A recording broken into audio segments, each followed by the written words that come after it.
Ladies and gentlemen, what is a luxury belief? So this idea comes from Mr. Rob Henderson. Check out his stuff. It's all over YouTube. He's got a great book that's out. And his definition of a luxury belief is ideas and opinions that confer status on the upper class while often inflicting costs on the lower class. Now, how does this align with fitness and nutrition? Well, we'll get into that. And if you all will offer me some grace, we're going to dive into some of the things that I find in sort of the Venn diagram of luxury beliefs and fitness and nutrition have a high amount of overlap. And what can we learn and take from that? So let's get to it.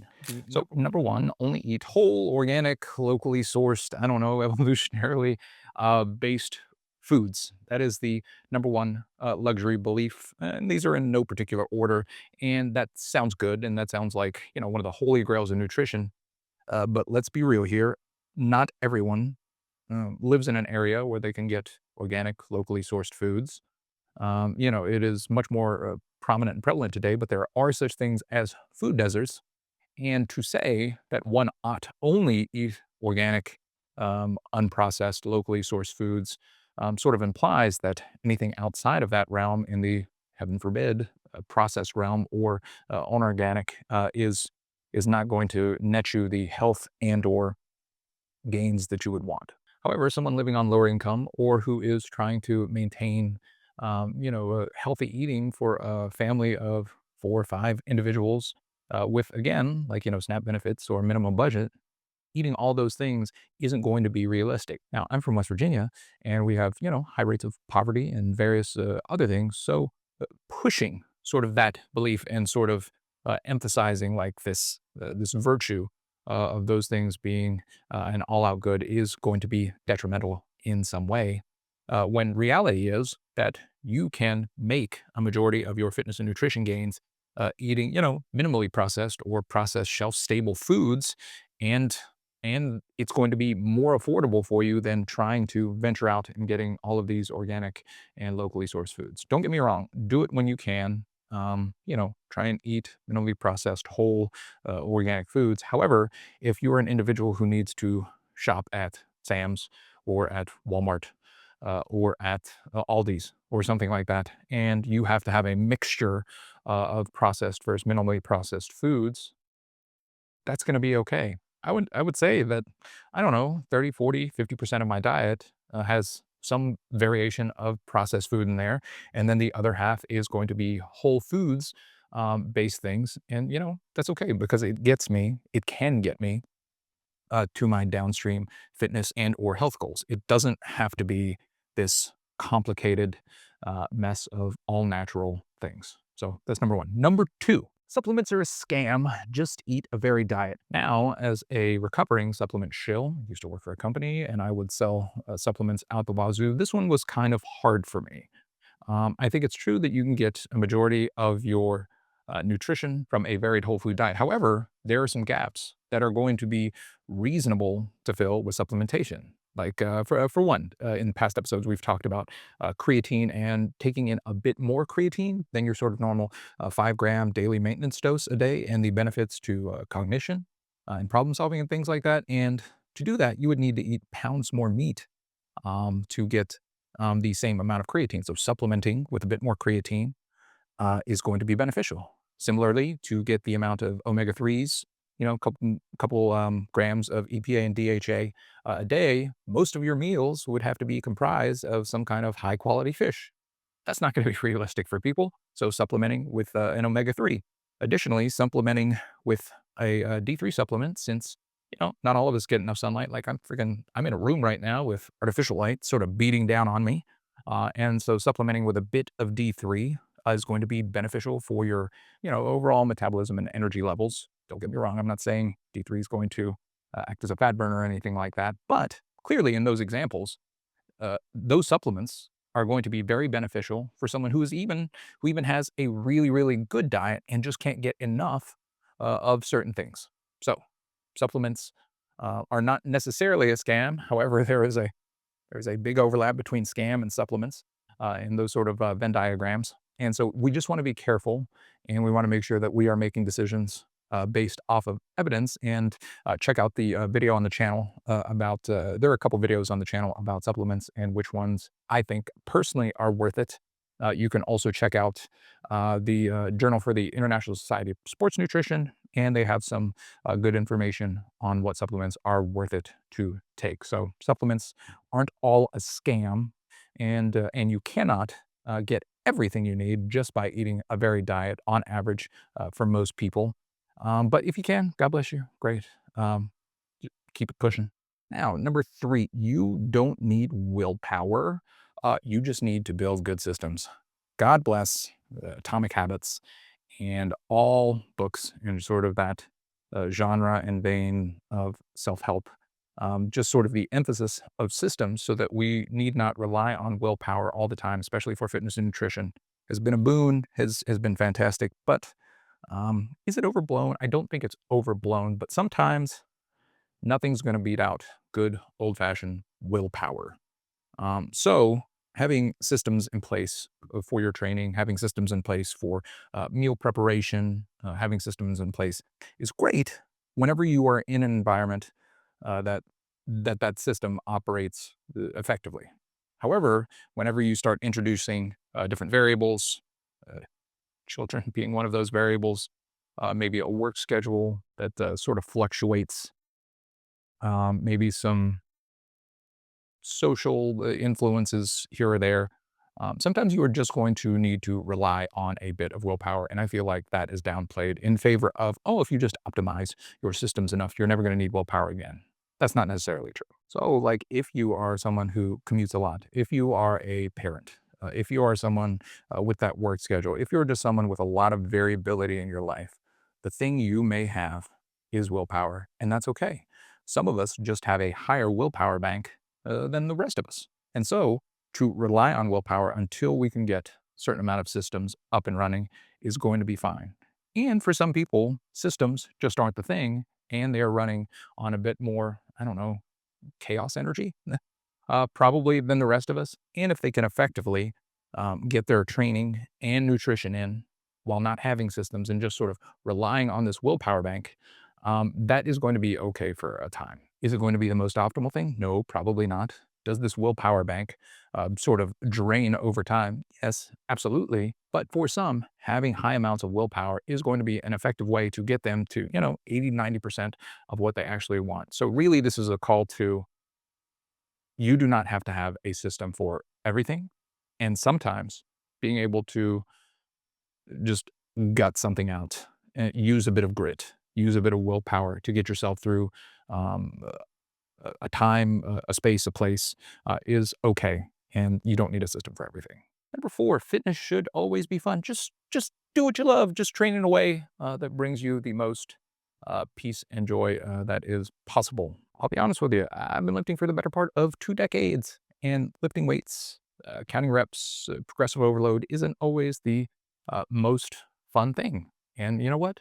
That's okay. I think this is where values comes in, and my long-term goals of having a certain amount of muscularity, building muscularity, and having a body that is going to carry me, having this meat vehicle to carry me throughout life in a effective and not optimal, but good way, is the end goal for me.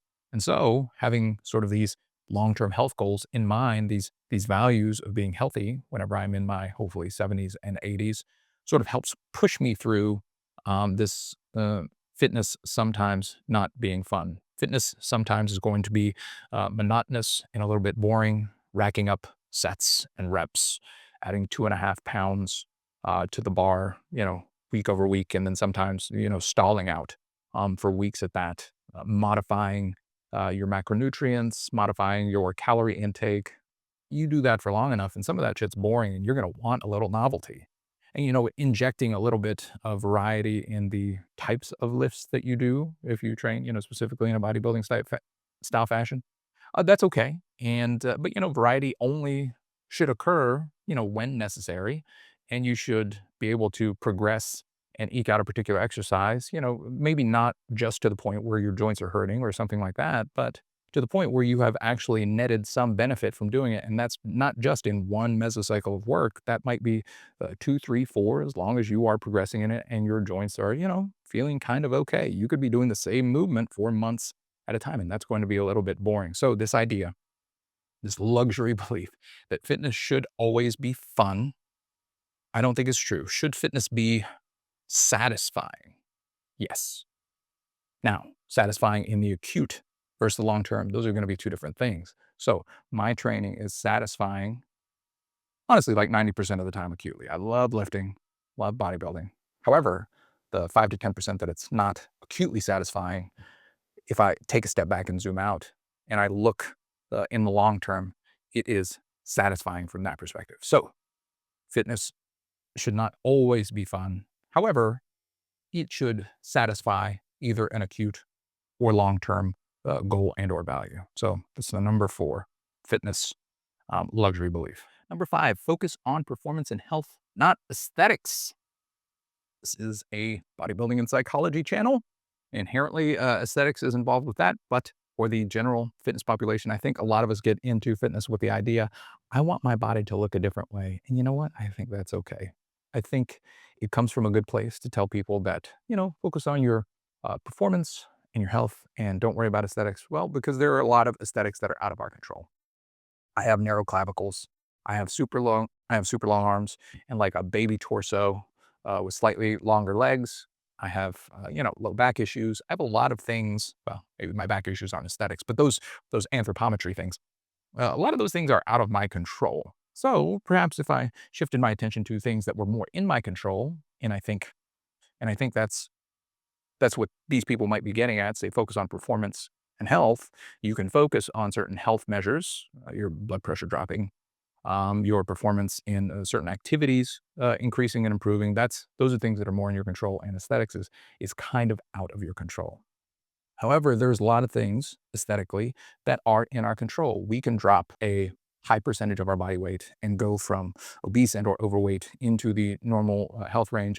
I'm not a proponent of BMI, but that's just an example. That is in our control aesthetically. We can eat in such a way that we are getting in enough protein to build muscle, and we can add muscle to our frame no matter what sort of our measurements are, and that can boost sort of our aesthetics. And we can do any number of things to sort of just increase our personal preference aesthetically and to increase sort of our aesthetic appeal to those who we are attracted to and may be attracted to us.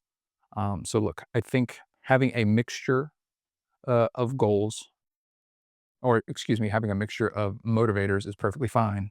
However, I think we do need to acknowledge that aesthetics is one of the primary drivers a person sort of jumps into fitness, and that is totally okay. And it shouldn't be demonized just because it's, I don't know, a little bit less morally satisfying than, let's say, improving our health or performance. So you should only train for health and performance. Nope, aesthetics, totally okay. Number 6, calorie and or weight tracking is toxic diet culture. Now, this is something that a lot of people have mixed feelings on. One should not track their weight. One should not calorie track. It's toxic diet culture. I think most of the literature points to that those who track their intake and track their weight lose more and maintain weight loss.